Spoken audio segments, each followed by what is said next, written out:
Mi marido le estrechó la mano al hombre con el que yo lo estaba engañando y después le preguntó si quería quedarse a cenar. Sergio me miró apenas un segundo antes de contestar, pero yo vi perfectamente cómo se le tensaba la mandíbula. Álvaro no sospechaba nada todavía. Estábamos los tres en la cocina de nuestro piso de Zaragoza, mi marido sacando una cerveza de la nevera, Sergio apoyado junto a la puerta con una carpeta bajo el brazo y yo intentando decidir cuál de los dos podía arruinarme la vida primero. Lo peor fue que Sergio aceptó. Solo un rato, dijo. No quiero molestar. No molestas, respondió Álvaro. Elena habla tanto de ese proyecto que casi eres de la familia. Yo dejé caer una cuchara dentro del fregadero. El ruido fue pequeño, pero los dos me miraron. Sergio había aparecido en casa porque yo había cometido un error bastante simple.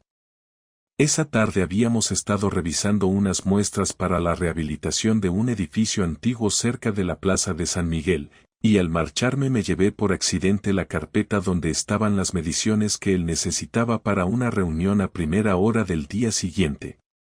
Me llamó al teléfono del trabajo, no contesté porque estaba conduciendo, y como conocía nuestra dirección por una factura del estudio decidió pasar a recogerla. No sabía que Álvaro había salido antes de trabajar. Yo tampoco. Cuando abrí la puerta y vi a Sergio en el rellano, pensé que podía darle la carpeta y despedirlo en 20 segundos. Entonces apareció Álvaro detrás de mí con 2 bolsas del supermercado y preguntó quién era. No hubo forma de evitar la presentación. Sergio extendió la mano. Sergio Valdés. Trabajo con Elena en algunos proyectos. Álvaro sonrió. Álvaro. Yo debería haber dejado que aquello terminara ahí. En vez de hacerlo, me puse nerviosa y empecé a explicar demasiado. Se me ha quedado una documentación en el bolso y Sergio la necesita para mañana. Ha venido solamente por eso. Álvaro me miró. Vale. Solo dijo eso. Vale. Después llevó las bolsas a la cocina y preguntó si Sergio quería una cerveza. Llevábamos unas 3 semanas cruzando una línea que yo había pasado meses convenciéndome de que jamás cruzaría. No voy a intentar arreglarlo con palabras bonitas porque no las hay. Yo sabía que estaba ocultándole cosas a mi marido. Sabía que esperaba mensajes de Sergio con una atención que ya no era profesional.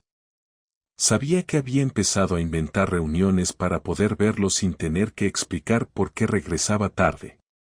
No había ocurrido por una gran crisis matrimonial ni porque Álvaro fuera un hombre insoportable. Precisamente por eso me costaba tanto construir una excusa que no sonara ridícula incluso dentro de mi propia cabeza. Y ahora los tenía sentados frente a frente.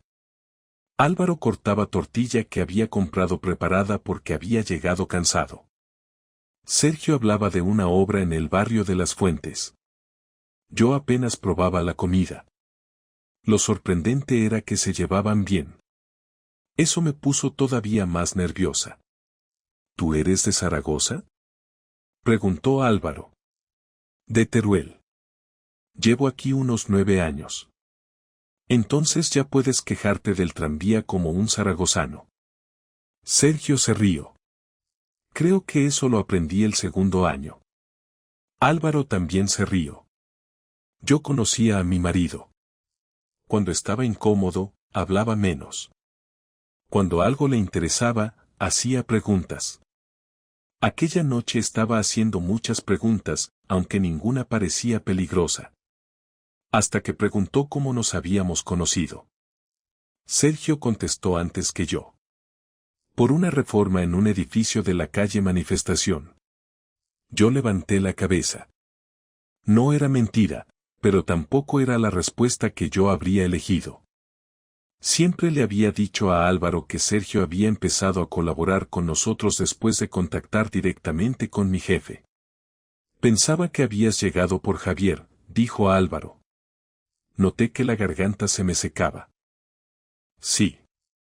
Bueno. Javier hizo el contacto formal. Sergio y yo ya habíamos coincidido antes por esa obra. Álvaro me miró durante 2 segundos. Ah. Siguió comiendo. Sergio cambió de tema enseguida. Fue el primer momento de la noche en el que entendí que una mentira pequeña casi nunca permanece sola. Necesita otra que la proteja, y después otra que explique por qué las 2 anteriores no encajan bien.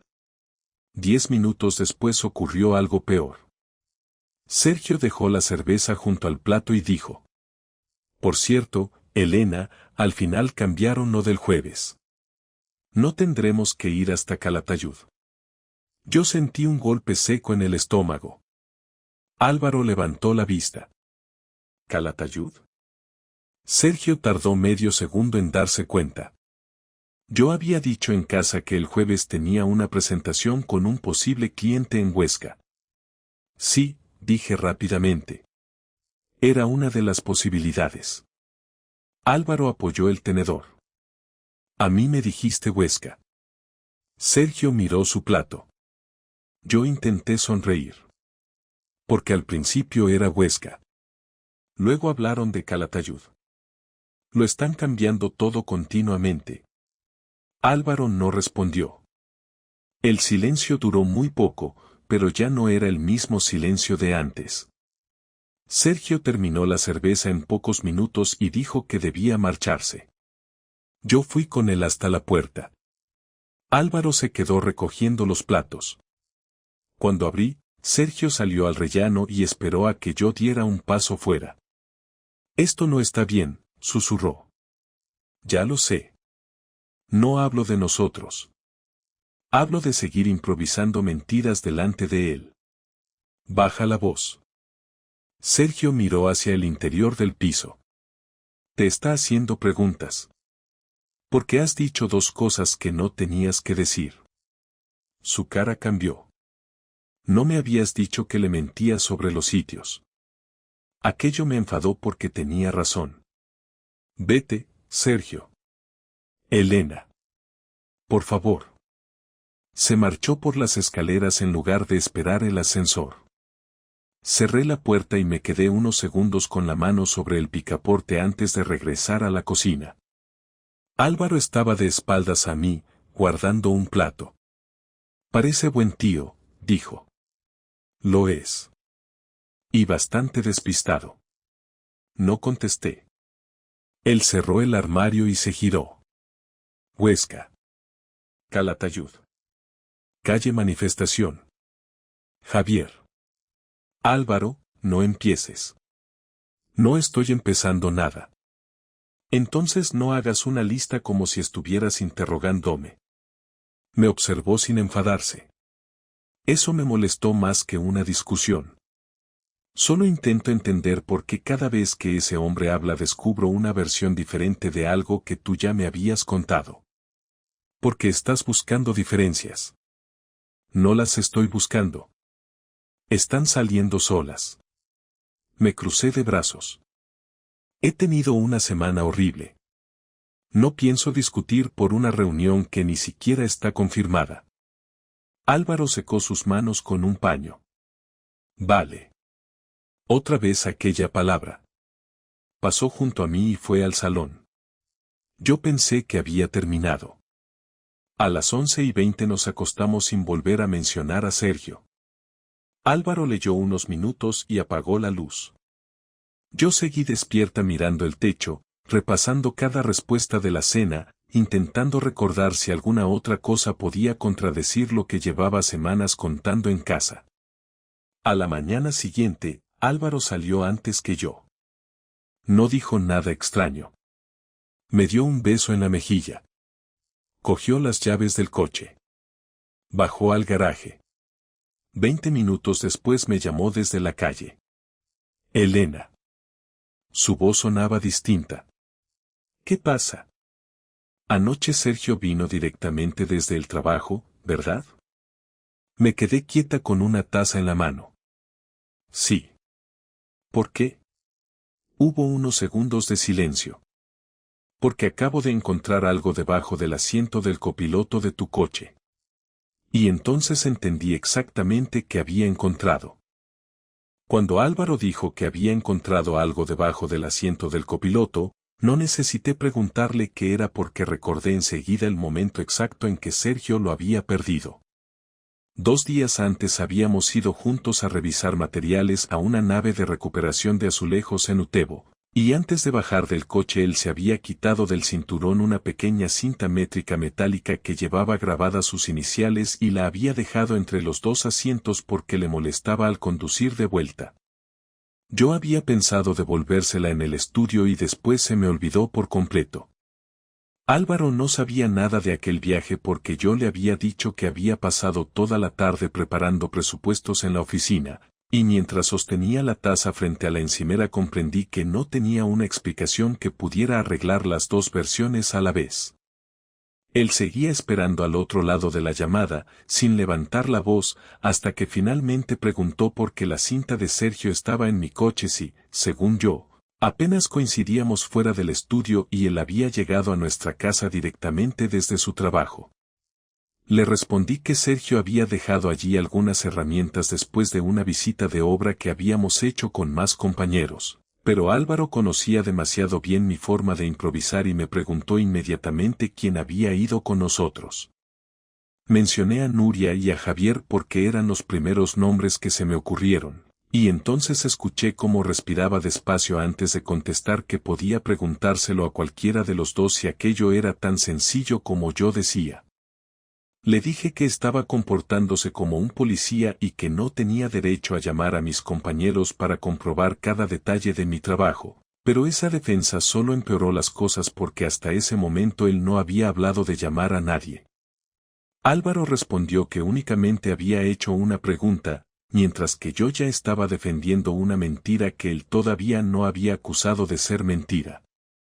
Después añadió que dejaría la cinta métrica sobre la mesa del recibidor y terminó la llamada sin discutir, una reacción que me puso bastante más nerviosa que si hubiese empezado a gritar.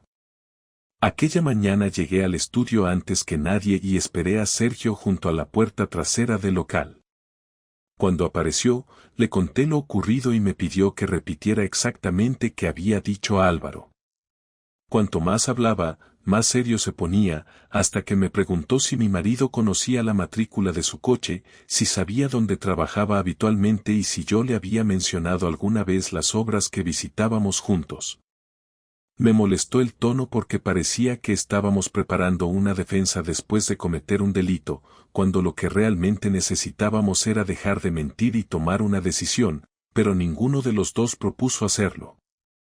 Sergio sugirió que durante unos días solo habláramos de trabajo dentro del estudio y que canceláramos cualquier encuentro fuera, y yo asentí aunque sabía que el problema ya no dependía de lo que hiciéramos a partir de entonces, sino de todo lo que habíamos hecho durante las semanas anteriores.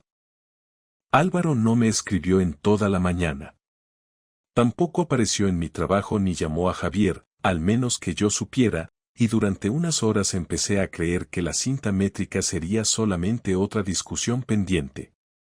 A las 2:15, cuando regresé de comer, encontré sobre mi mesa un sobre marrón sin remitente que alguien había dejado en recepción. Dentro había 3 fotografías impresas en papel normal. La primera mostraba mi coche aparcado frente a la nave de Utebo el martes anterior. En la segunda se veía a Sergio saliendo por la puerta del copiloto. La tercera estaba tomada unos 20 minutos más tarde y nos mostraba a los 2 sentados en un banco de cemento detrás de la nave, demasiado cerca para que aquello pareciera una reunión profesional. No estábamos haciendo nada que pudiera definirse como una prueba definitiva, pero la mano de Sergio estaba apoyada sobre la mía y yo estaba inclinada hacia él mientras hablábamos. No había ninguna nota dentro del sobre. Llamé a Álvaro y respondió al segundo tono. Le pregunté si había dejado las fotografías y él contestó que sí, porque quería que yo tuviera la oportunidad de explicarlas antes de que él decidiera qué significaban. Durante unos segundos intenté seguir sosteniendo la versión del trabajo, pero me detuve porque ni siquiera yo podía escucharla sin notar lo absurda que sonaba.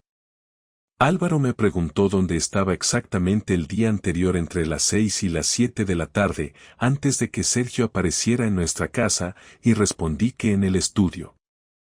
Entonces me dijo que había pasado por allí a las 6:10 para dejar las llaves que después terminaría llevándome personalmente, pero el local estaba cerrado y mi coche no estaba cerca.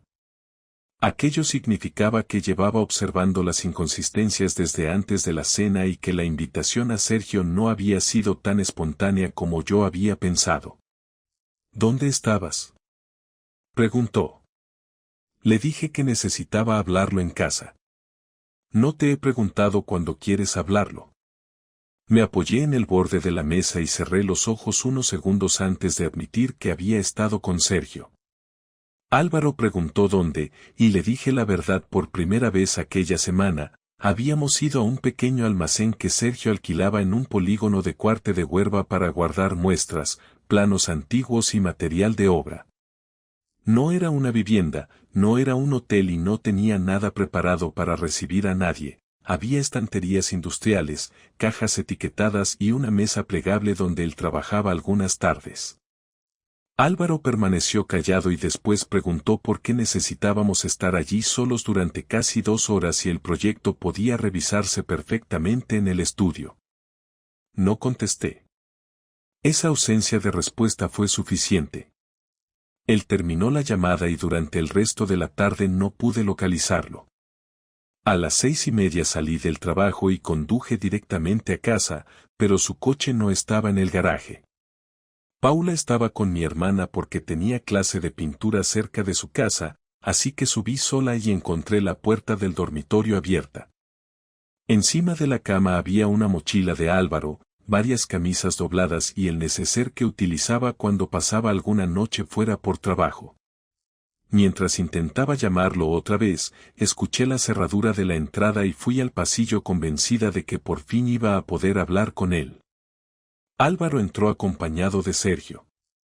Mi marido cerró la puerta, dejó la cinta métrica metálica encima del mueble del recibidor y miró primero a Sergio y después a mí. Ahora vais a contarme la misma historia los dos. Ver a Sergio entrar detrás de Álvaro fue peor que encontrarlo gritando, porque ninguno de los dos parecía fuera de control y eso significaba que mi marido había pensado lo que quería hacer antes de volver a casa. Sergio se quedó junto a la puerta con las manos metidas en los bolsillos de la chaqueta, mientras Álvaro caminó hasta el salón, apartó una silla de la mesa y se sentó sin quitarse siquiera los zapatos.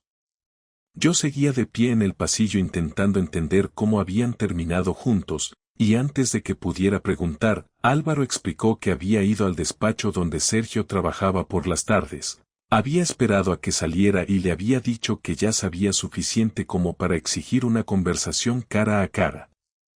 Sergio intentó negarse, según él, pero Álvaro le enseñó las fotografías y le dijo que si prefería podía hacerle las preguntas allí mismo, delante de sus compañeros. Sergio decidió venir a casa, y aquel detalle me dejó claro que los dos habían llegado a un acuerdo sin contar conmigo. Quiero una sola versión, dijo Álvaro. Si uno de los dos cambia algo, se termina la conversación.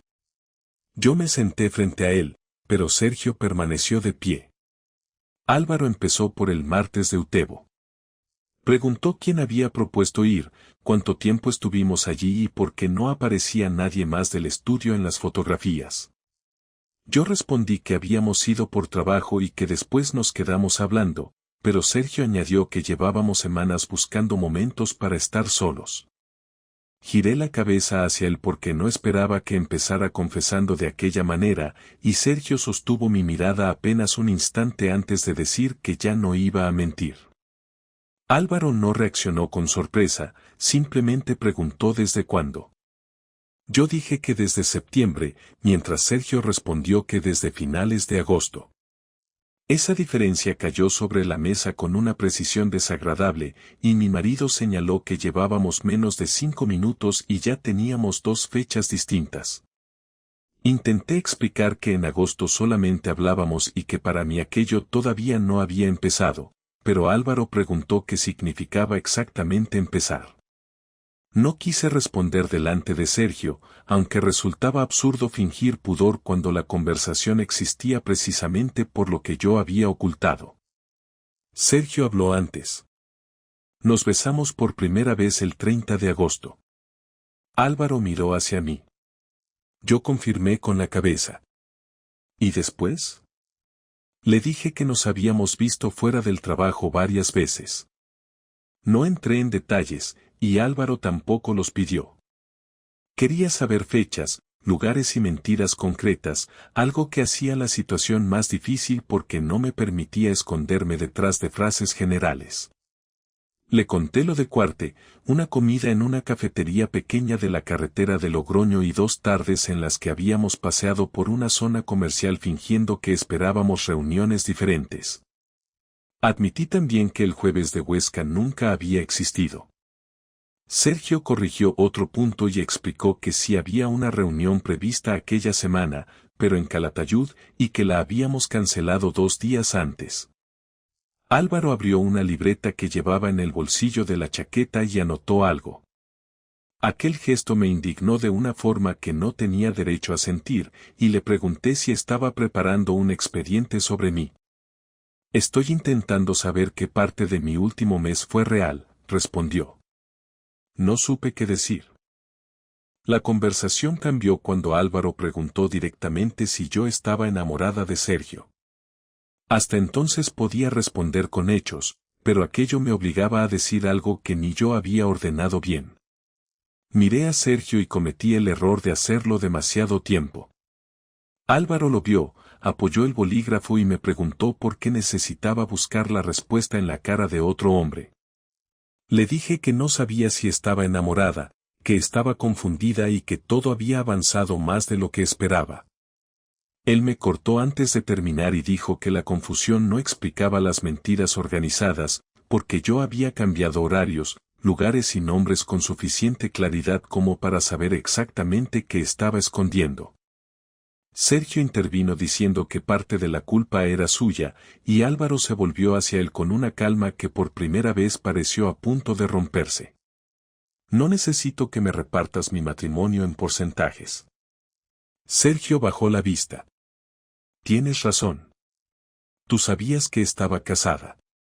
Sí. Entonces no necesito nada más de ti.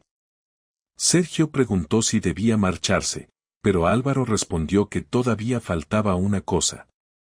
Quería saber si Sergio había estado antes en nuestra casa. Yo contesté que no demasiado rápido, y Sergio tardó más. Ese segundo de diferencia fue suficiente para cambiar toda la conversación.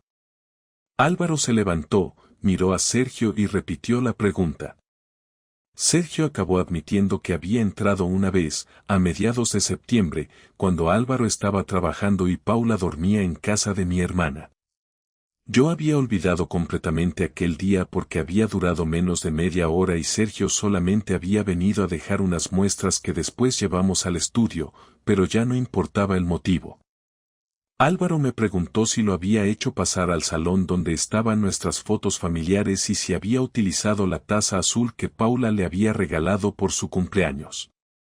Recordé que sí, y entonces comprendí que para él aquel detalle era diferente a todo lo anterior. Álvaro caminó hasta la cocina, abrió un armario y sacó la taza. La dejó sobre la mesa delante de Sergio. ¿Te la llevas? Álvaro, no hagas esto, dije. No quiero volver a verla. Sergio tocó la taza sin saber qué hacer. No necesito llevármela. Yo tampoco necesito tenerla. La tensión dejó de ser controlada cuando intenté decir que aquello se estaba volviendo ridículo. Álvaro me miró con una expresión que no había visto en 11 años y me preguntó si lo ridículo era la taza o que yo hubiese metido en casa al hombre con el que le estaba mintiendo. Intenté justificarme diciendo que nunca había querido humillarlo, y esa frase terminó empeorándolo todo porque golpeó la mesa con la palma una sola vez, lo bastante fuerte para que Sergio diera un paso hacia atrás. Entonces explícame qué creías que estabas haciendo. No pude.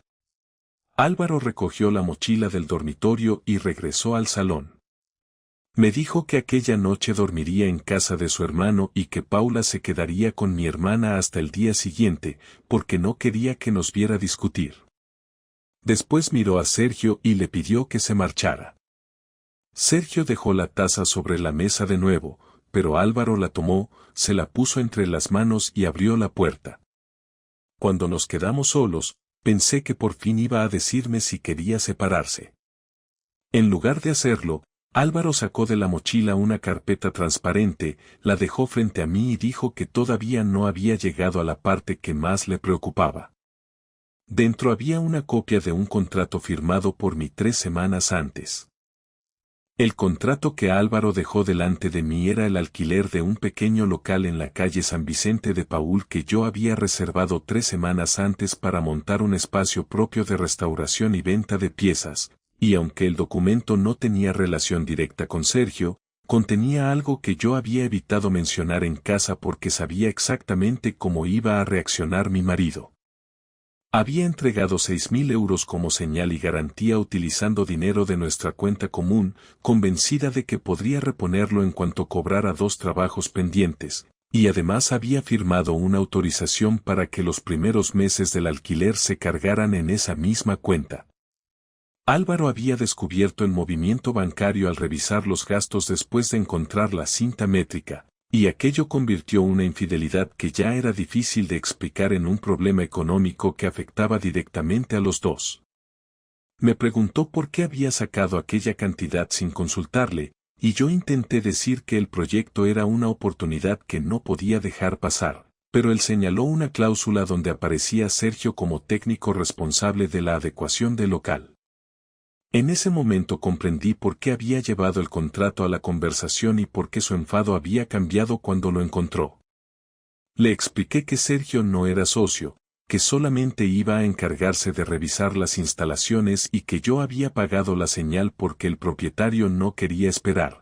Pero Álvaro respondió que llevaba años pidiéndome que cualquier gasto importante saliera de una decisión conjunta, exactamente igual que él hacía antes de cambiar un coche, financiar una reforma o mover nuestros ahorros. Me recordó que 2 semanas antes le había dicho que no podíamos permitirnos cambiar la caldera hasta noviembre porque prefería mantener un margen de seguridad en la cuenta, mientras yo ya sabía que había retirado 6.000 euros sin contárselo. No elevó la voz y tampoco necesitó hacerlo, porque cada cifra que mencionaba podía comprobarse con un recibo. Intenté defenderme diciendo que pensaba devolver el dinero antes de que él lo notara, y Álvaro respondió que esa frase era precisamente el problema, porque significaba que mi plan nunca había sido hablar con él, sino evitar que descubriese lo ocurrido. ¿Sergio sabía de dónde salió el dinero?, preguntó. No. ¿Estás segura? Sí. Entonces mañana se lo preguntaré delante de ti. Le dije que dejara a Sergio fuera de nuestras finanzas, pero Álvaro contestó que yo misma lo había incluido en ellas cuando firmé un contrato donde aparecía su nombre y oculté el gasto.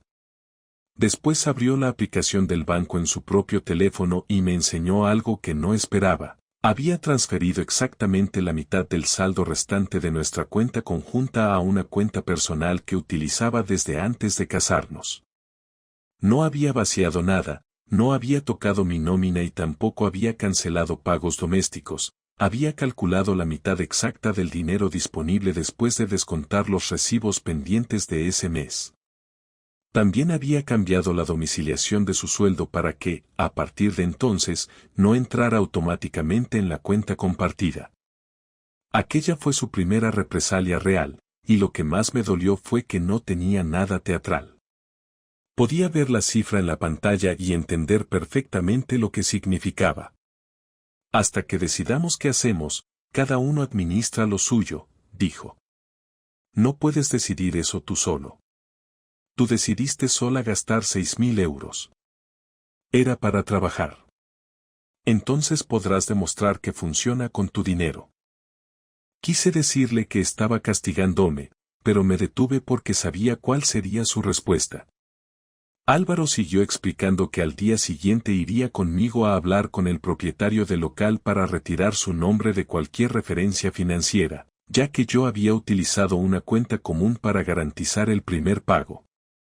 Si perder la señal era inevitable, mi parte del dinero saldría de mis próximos ingresos y él conservaría por escrito todos los movimientos. También había preparado una lista de objetos comprados entre ambos que no pensaba discutir mientras no existiera una separación formal. El coche familiar seguiría disponible para Paula, los muebles continuarían en casa y ninguno vendería nada. No estaba intentando dejarme sin recursos, y precisamente por eso no podía acusarlo de actuar por impulso. A la mañana siguiente fuimos juntos al local. El propietario, un hombre llamado Joaquín que llevaba allí una gestoría antes de jubilarse, nos recibió pensando que íbamos a revisar las llaves.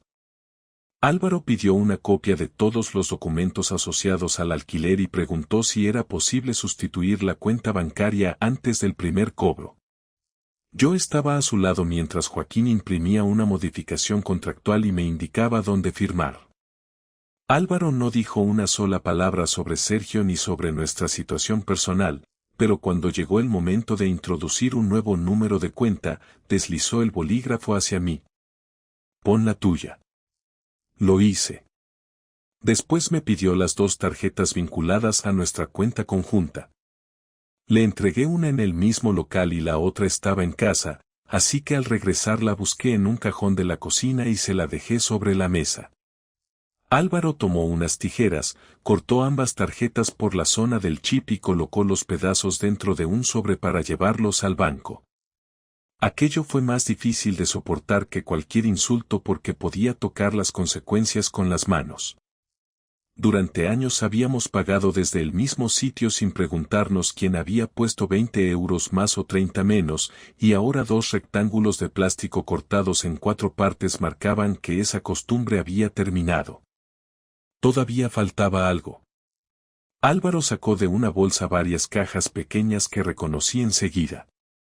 Contenían herramientas que él me había comprado para el proyecto, un calibrador digital, 2 juegos de cuchillas de precisión, una lámpara articulada y un taladro compacto que yo llevaba meses queriendo. Pensé que iba a llevárselas, pero las colocó sobre la mesa y buscó los recibos. «Esto te lo regalé para que montaras tu negocio», dijo. «Sigue siendo tuyo». No entendí qué pretendía. Entonces, ¿por qué has traído los recibos? Porque todo lo demás que compramos para acondicionar el local con dinero común se devuelve hoy. Había pintura sin abrir, una estantería modular todavía empaquetada, 2 taburetes de trabajo y una impresora de etiquetas. Cargamos juntos cada cosa en el coche y fuimos devolviéndolas a 3 establecimientos distintos de Zaragoza. El dinero regresó a la cuenta compartida delante de mí, céntimo por céntimo, mientras Álvaro guardaba cada justificante dentro de la carpeta transparente. Cuando terminamos, pensé que aquello era toda su respuesta. Entonces me entregó el último recibo. No era de una devolución.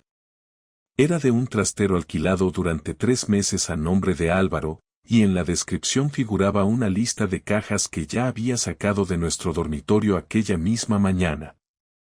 El recibo del trastero me dejó más inquieta que las tarjetas cortadas porque Álvaro no había alquilado aquel espacio para guardar cosas que sobraban, sino para sacar de casa todo lo que consideraba suyo sin convertir cada objeto en una discusión.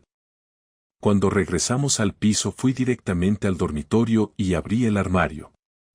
Faltaban 2 chaquetas, 4 camisas, una caja con documentos, su reloj de repuesto, varias carpetas del trabajo y una bolsa con fotografías antiguas que guardábamos en la parte superior. También había retirado una pequeña caja de madera donde conservaba entradas de conciertos, billetes de viajes y notas que nos habíamos escrito durante los primeros años juntos. No se había llevado muebles, electrodomésticos ni nada que pudiera afectar a Paula. Había elegido únicamente aquello que podía meter en cajas y trasladar sin pedirme permiso. Me quedé mirando el hueco vacío del estante superior hasta que Álvaro apareció detrás de mí y dijo que no pensaba abandonar la casa todavía, pero necesitaba saber que podía marcharse sin tener que preparar una mudanza mientras discutíamos. Yo le pregunté si ya había decidido divorciarse, y respondió que había decidido no tomar una decisión definitiva mientras estuviera enfadado, aunque tampoco pensaba fingir que seguíamos siendo un matrimonio normal. Aquella tarde hablamos por primera vez sin Sergio, sin documentos sobre la mesa y sin intentar averiguar quién mentía sobre cada fecha.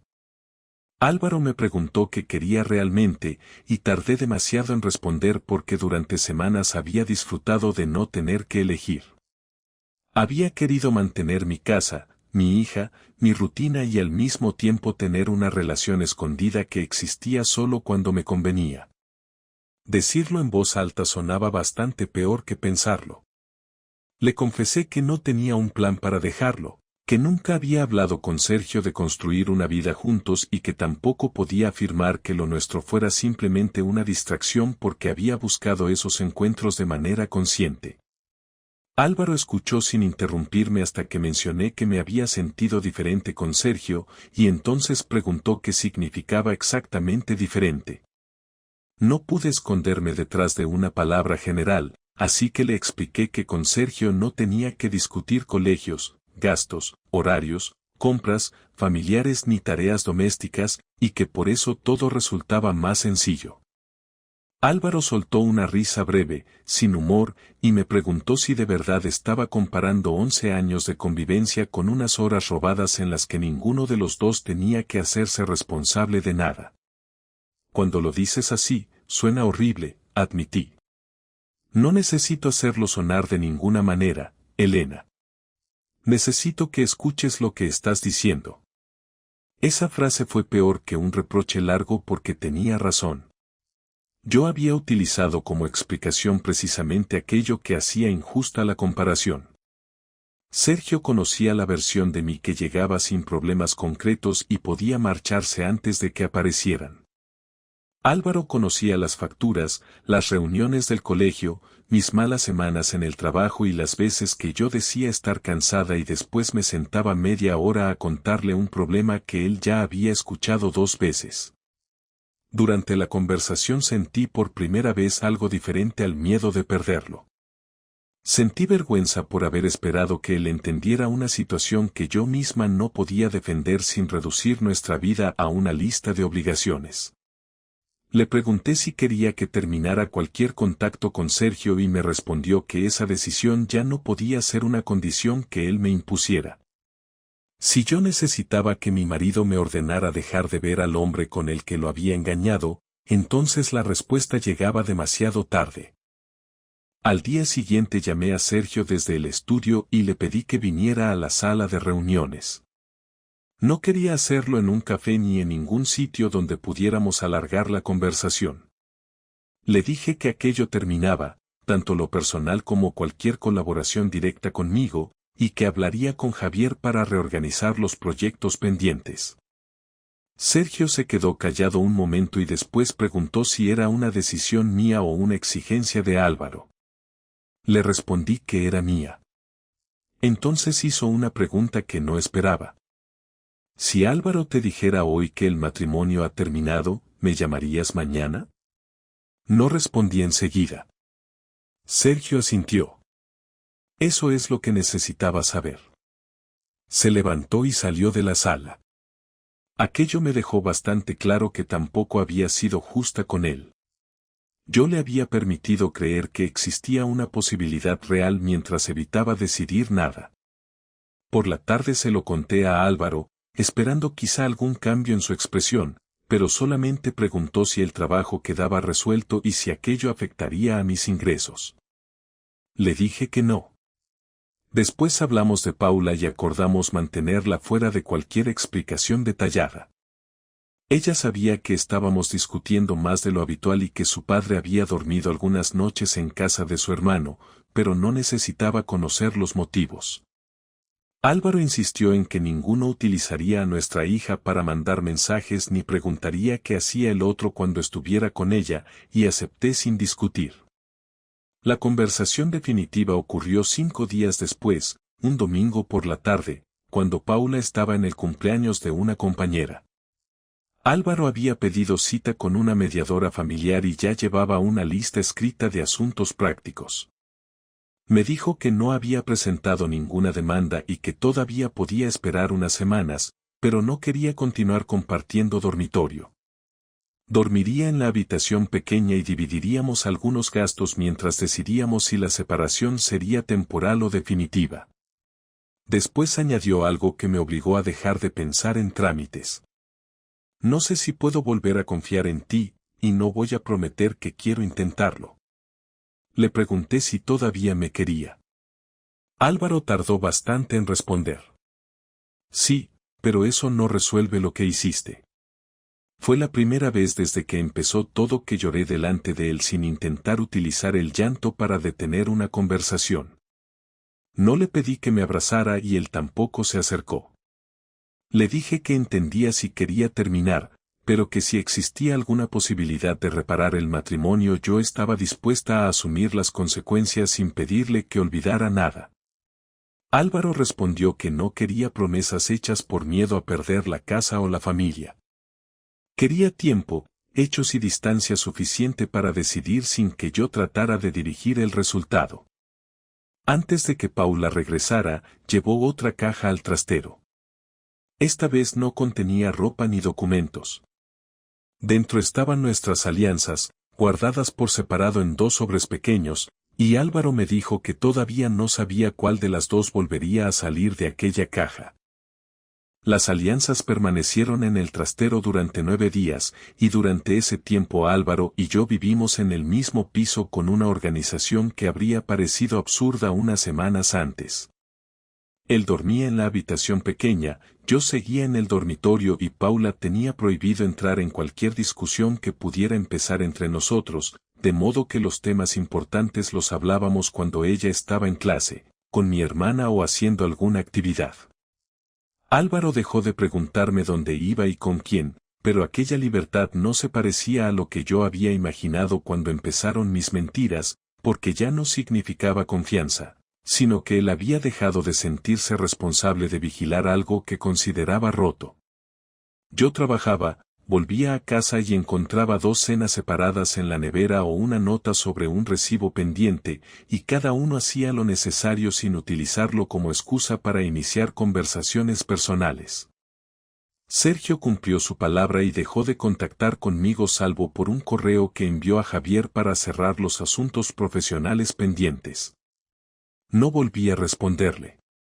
Por primera vez desde agosto, mi problema principal no era esconder lo que hacía, sino aceptar que ya no podía controlar lo que Álvaro decidiría hacer con lo que sabía. La cita con la mediadora familiar fue un jueves por la tarde en un despacho cerca de la Plaza de Aragón. Yo esperaba que habláramos de reconciliación, pero Álvaro empezó preguntando por separación de cuentas, uso de la vivienda, horarios de Paula y reparto de gastos. La mediadora nos explicó opciones, tomó notas y nos hizo preguntas que resultaban incómodas precisamente porque eran concretas. Álvaro respondió sin dudar cuando le preguntaron si deseaba abandonar el domicilio de forma inmediata, y dijo que no, porque quería que cualquier cambio para Paula fuera progresivo.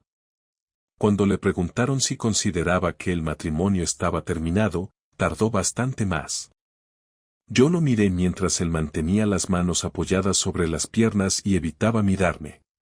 Finalmente dijo que no sabía si estaba terminado, pero sí sabía que no quería continuar fingiendo que todo podía volver al estado anterior con unas disculpas y 2 semanas de buena conducta. Aquello me dejó claro que cualquier posibilidad dependía de algo mucho menos cómodo que convencerlo. Tendría que aceptar que podía hacer todo correctamente a partir de ese momento y aún así perderlo. Al salir del despacho caminamos juntos hasta un aparcamiento subterráneo porque habíamos ido en el mismo coche. Antes de entrar, Álvaro se detuvo y me preguntó si todavía seguía pagando el local. Le expliqué que sí, aunque había reducido los gastos y cancelado la reforma prevista. Me preguntó si de verdad quería abrirlo o si aquel proyecto había estado unido a Sergio desde el principio.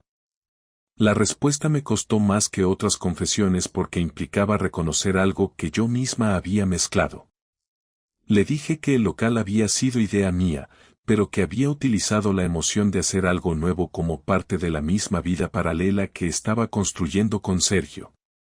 Álvaro me preguntó si pensaba conservarlo, y respondí que sí, aunque tendría que financiarlo solo con mis ingresos y probablemente tardaría meses en ponerlo en marcha.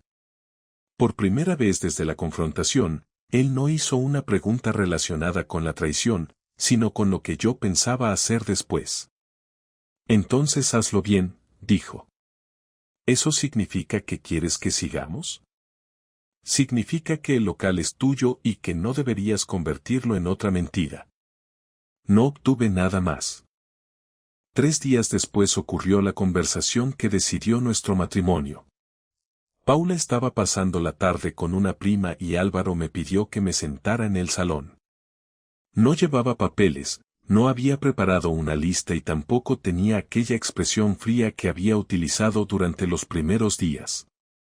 Me dijo que había pensado mucho en lo ocurrido y que había llegado a una conclusión que no podía seguir retrasando solamente porque nos daba miedo cambiar la vida de nuestra hija.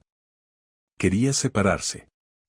No quería una ruptura agresiva, no quería utilizar la infidelidad para humillarme delante de familiares y tampoco pretendía contar detalles innecesarios a Paula. Quería que buscáramos 2 viviendas cercanas, compartiéramos el cuidado de nuestra hija de manera ordenada y resolviéramos el dinero a través de la mediadora. Yo le pregunté si existía alguna posibilidad de que cambiara de opinión después de unos meses, y Álvaro respondió con una sinceridad que me obligó a dejar de negociar. No quiero que vivas esperando eso. ¿Ya no me quieres?